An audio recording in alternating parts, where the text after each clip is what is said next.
C'est tout simple. Fin de cette revue de presse.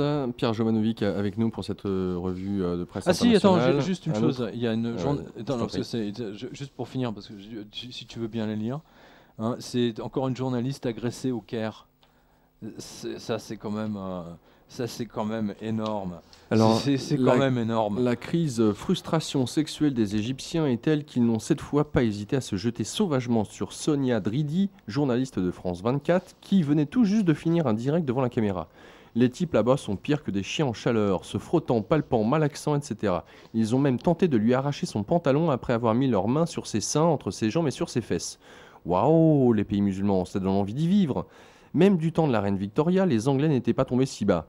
Lire ici le Huffington Post américain. Le plus dingue cependant est la suite de ce papier AFP vu sur France 24. Lisez bien. Énorme, ça. Je cite. En juin, un groupe En d'hommes... juin dernier, donc. Hein. Je groupe- précise bien. Hein. D'accord. Un groupe d'hommes a attaqué et agressé sexuellement plusieurs manifestantes lors d'une marche visant à dénoncer le harcèlement sexuel en Égypte. C'est énorme. Tu peux pas l'inventer. Ces agressions ont été particulièrement médiatisées après l'agression sur la place Tahrir de la journaliste américaine Lara Logan. En novembre 2011, une journaliste de la chaîne France 3 avait également été agressée sexuellement lors d'une manifestation qu'elle couvrait place Tahrir. Peu avant elle, une journaliste égypto-américaine avait fait état de violences sexuelles de la part de policiers. Fin de citation. Au fait, elles sont où les ni putes ni soumises ? Pourquoi elles ne manifestent pas devant l'ambassade d'Égypte ? Ça fait déjà 4 ou 5 journalistes femmes qui sont quasiment violées sur place, mais bon, ça n'a pas l'air de les concerner. Bref, tout ça donne très envie, en effet, d'aller voir les pyramides avec votre épouse ou vos enfants, surtout si c'est des filles. Et comme vous pouvez l'imaginer, ces histoires de quasi-viol ou de viol qui sortent dans les médias ne sont bien sûr que 1% de ce qui se passe réellement là-bas. Quand je pense qu'on voit de plus en plus de femmes en tchador en France, et si la Diams, la chanteuse, allait nous faire un direct sur la place Tahrir pour TF1, Oui. Ah, ça serait bien ça.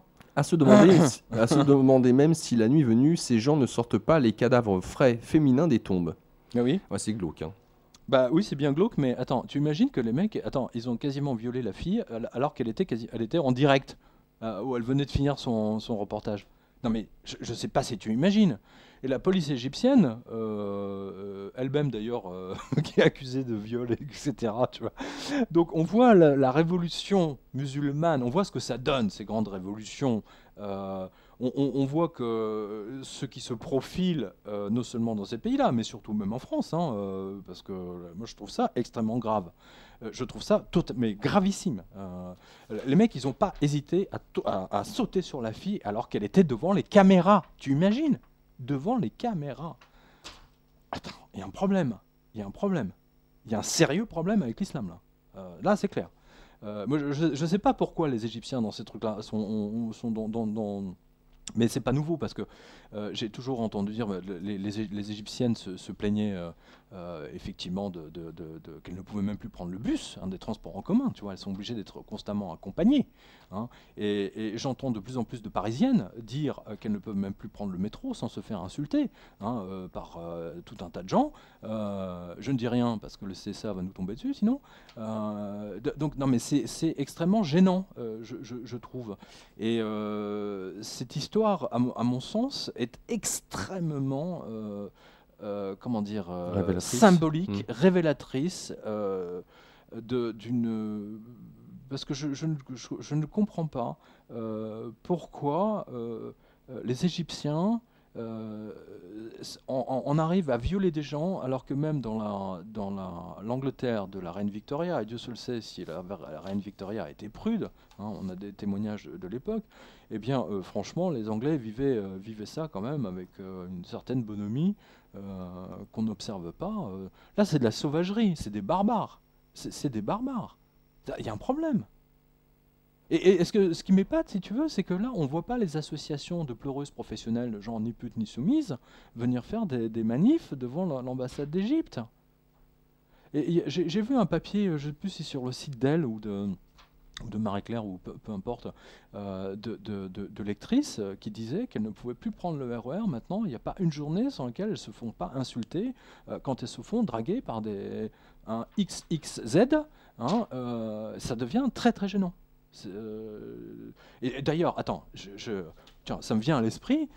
J'ai assisté à une altercation absolument phénoménale au Quick de l'avenue Wagram, donc à côté de l'Étoile.